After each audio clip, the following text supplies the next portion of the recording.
Coming to you live from the palatial studios of PBJ Productions. Welcome to Patrick and BJ Talk Real Estate, where we talk about life, the universe, and everything as it relates to real estate. Hey everybody, it's BJ. And Patrick. And we're back talking all things real estate, and today we want to talk about the mortgage crisis. Oh yeah, we should thank people. Oh, sorry. Let's start over. Okay, we'll start over. Thank you all that are... No. Let's just start right over. We could just do this as part of the whole thing. Okay. Keep going, right? Anyway, sorry for taking you through the behind the scenes moment, but hey, we just want to thank you all for that have joined us, one as a subscriber, but also those of you that have reached out to us and we've helped you with whether it's been your home sale, your business sale. We were talking about I just have a business closing now it's closed now where we did the sale and accepted offers. Accepted offers on something in Ladysmith. We've got some stuff in Saanich that's just gotten taken care of here as well. And so I want to thank you, those of you that have reached out to us. And thank you for that. And just if you have any questions, feel free to put it in the comments or reach out to us directly. Our contact information is there, in the right? description. Yep. So, all right. So that being said, let's get back to the impending doom of the mortgage crisis. Mortgage delinquencies are soaring through the roof. The sky's the limit for mortgage delinquencies right now. Right, so I'm seeing reports of this, and it's from like all of the news stations, and even YouTubers are picking up on this. And it's kind of what's going on behind these numbers that are being reported, right? Yeah. So hey, because interest rates are up, right? But before we continue on there, understand something too, that these numbers sometimes get put out there just for your attention, for your so that you view their. You mean like how we're gonna use it? More or less, yeah. Except we're not gonna ride those numbers and tell you that they're factual. We're gonna break it. We're gonna break it down. Yeah. So maybe it looks a little bit scary, and I'm not going to go over every single province and delinquencies, but we're going to hit the highlights. Sure. Where they're talking about nationally, 52% of 52% increase in mortgage delinquencies. Okay. Right? Not like if you come across somebody that says 52% of Canadians are delinquent. That is completely not reading the stats at all correctly. It's just 52% of delinquency rates have gone up. Okay, so that's 52%. So maybe explain that. What does that mean for the average?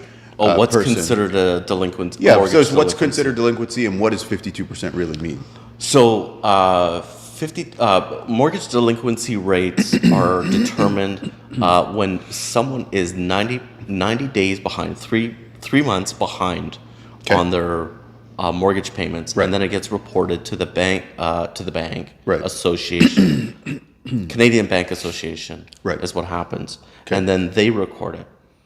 So, so 52%. 52% national. Now we got that figured out. It's increased by half. And Ontario is increased by 135%, and BC mortgage delinquency rate has gone up by 62%. Okay.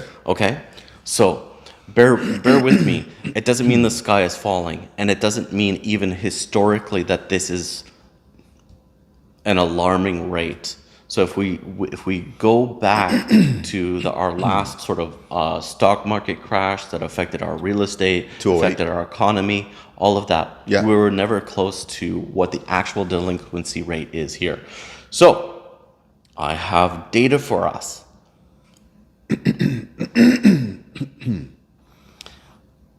For Ontario, if we look back, the comparison is from 2022 first quarter to 2023 last quarter. I have everything here by month from Canadian Bank Canadian Bank Association, so CBA.ca is where I'm pulling this from. The total number of mortgages in Ontario are 2,188,795. I know nobody's going to care about that part, right? How many of those are delinquent? This is today. Okay. Today, December. 2,621. So the rate of delinquency is 0.12 of 1%. Okay. So it's about 0.1%. Okay. Let's rewind to where they are comparing it from. I'm wagging my finger here. Let's figure this out. Rewind to 2022, January. There was slightly less mortgages. There was about half of the mortgages were delinquent with a percentage of 0.06%. Right. So if we double that, we get 0.12%. Right. So it's a tiny fraction of the market, but the headlines will show it's gone up 153 or 133%. Whatever the number was here, right? So it's not really a huge amount of mortgages that are in arrears. Yes, it's true. There is an increase. Yeah, and it's never good. It's never a good situation for someone to be in arrears on, paying for their home. That's not. We're not saying. No, it's a horrible situation. That's a tough situation for sure. So we're not trying to belittle that in any way. But I think what we're saying is that if you don't understand how the statistics work, they can, or how they're being used, they can be a real motivation for fear. And for example, staying out of the market. Oh no, it's going to crash.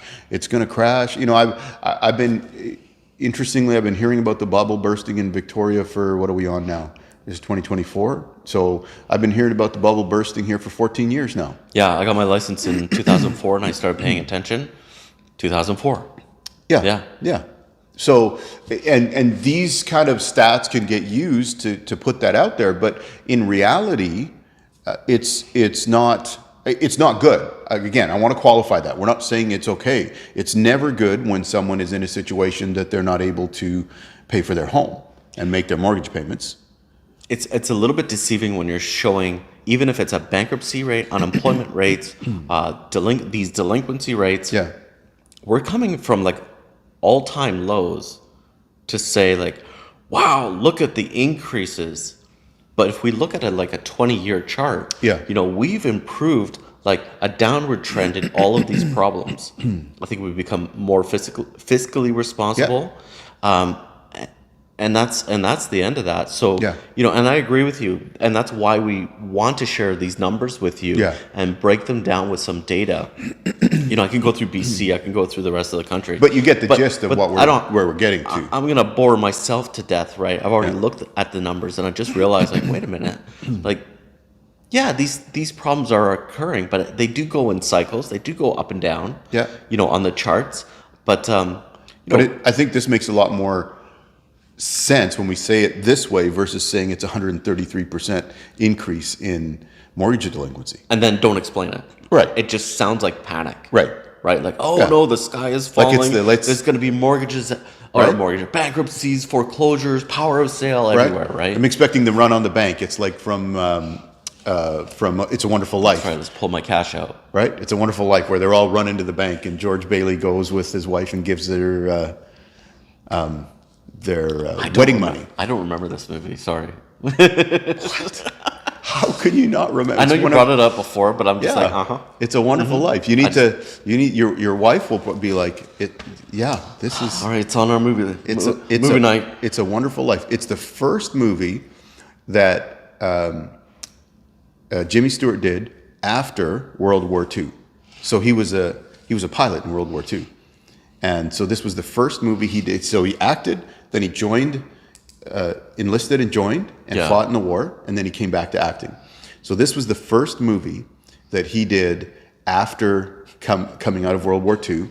And so there's a scene where he and his who ends up being his wife in the movie, that they have the big scene and then they kiss and whatever. And he actually was so nervous about a scene where he's kissing after this long. Okay. That he actually skips one whole line of the script. Yeah, because he's nervous. So he jumps right and he skips the whole line. And after they shoot it,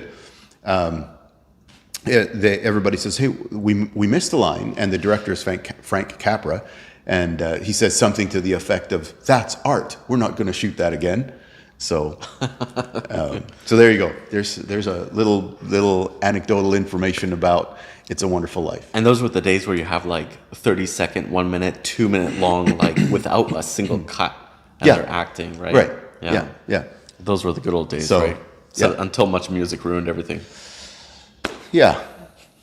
Not much music itself. Much music channel, but music videos. But you get the idea now, right? All right, now we got rambling on a little probably, bit. you know what? You're going to get a whole bunch of comments about It's a Wonderful Life now. That's fine. But if you have a comment, like if you see something out there that sounds a little bit sensationalized or outrageous, there's a lot of talk about exactly the bubble bursting. We're in a bubble. It's crashing. It's okay. But if you want to know more, reach out to us. We can. If I don't have an explanation for it right away, I'm pretty good at digging for things. Yeah. If we don't know, we'll find out. Yeah. How's that? There we go. So yeah. So thank you for joining us today. If you haven't, please take a minute and subscribe to the channel. If there's people that you think would get some value out of what we talk about, let them know about what we're doing here as well. And we'll see you next time. Thank you for all our current clients, and thank you to all our future clients. Thank you so much for watching.